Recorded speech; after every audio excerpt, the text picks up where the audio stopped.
শোন কুমড়া কালিদ, সবাই কোরবানি দিচ্ছে আর তুমি এখনো একটা ছাগলও কিনো নাই। সেই ভাই টাকা দিয়ে পিরিতে চা ছাগল না আনলে আমার সামনে মুখ দেখাইবা না। এইটার দাম কত? 10,000 টাকা। আমার কাছে তো মাত্র 500 আছে, এই ছোটটাই পারফেক্ট। 500তেই নিয়ে যান। দেখ, এই আমাদের ঈদের ছাগল। ও মা, এটা তো রোগার দুর্বল না, এটা স্পেশাল, খুব দামি স্পেশাল। এর চামড়া হাড়ের উপর লেগে আছে। বিশ্বাস কর, এটা সেরা। যা, তুই পাগল।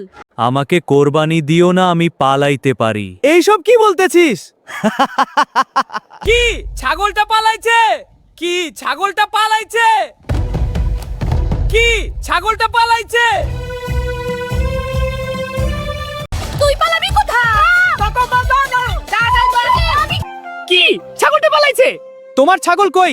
নিজেকে বাঁচানোর জন্য পালাইছে। আগে টাকা জমাইবা, তারপর কিছু কিনবা। সস্তার জিনিস কিনলে শেষে হাসির পাত্র হইতে হয়।